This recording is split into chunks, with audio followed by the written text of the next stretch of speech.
merci. Chers tous, je ne sais pas si chacun d'entre nous aborde ou bien cherche à savoir ce que pensent nos aînés, les doyens, ceux qui commencent généralement leurs phrases en disant « ça fait 40 ans, ça fait 50 ans que nous avons démarré cette lutte ». Encore, ceux qui ont mené également la lutte pour l'indépendance. Mais si on les écoute, on ne voit rien de différent que la situation du Togo aujourd'hui. Si nous nous écoutons, les pays qui nous entourent, le Ghana, le Bénin, le Togo a même initié sa conférence souveraine pour sortir de la crise avant tous ces pays. Mais ces pays ont connu des évolutions, nous sommes toujours au même endroit. Ceux qui ne l'ont jamais vu pensent que c'est aujourd'hui la première fois que le Togo est à terre. Non, la communauté était même venue. Les Togolais n'ont pas fait en 93 par exemple, ou en 91, des journées de Togo morts, mais ils ont fait des grèves illimitées. Les Togolais ont bloqué à plusieurs reprises le pays.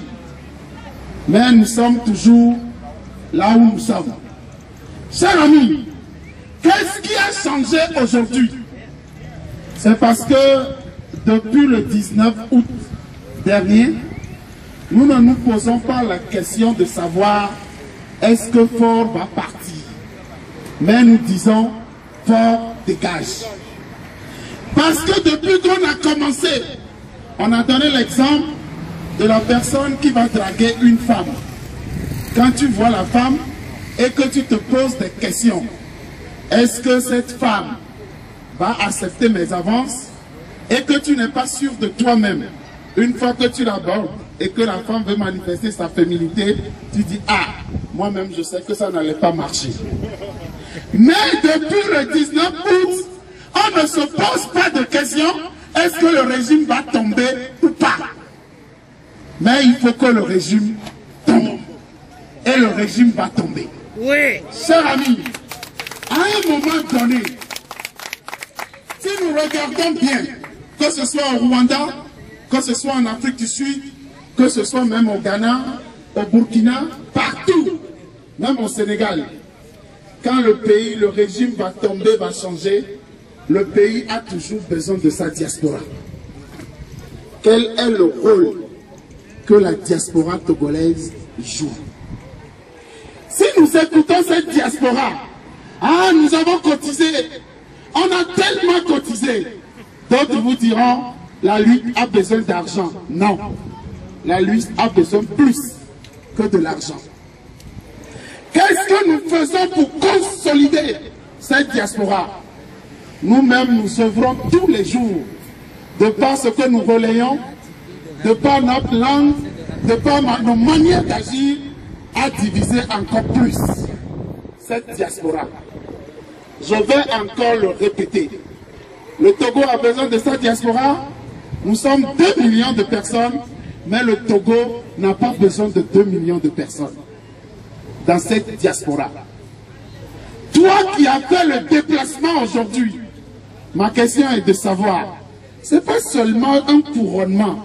Je viens de la France, je viens de l'Italie, de l'Allemagne, j'ai roulé pendant 8 heures, 12 heures. Ce ne sont pas des couronnements. Mais tu es venu, quelle est ta part? Tu pars avec quoi?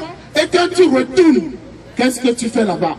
Nous ne sommes pas venus pour fêter, pour sauter, pour chanter. Chers amis de la diaspora, le 31 juillet prochain, nous avons encore le Togo à rendez-vous. Nous tous, nous avons rendez-vous encore avec l'histoire.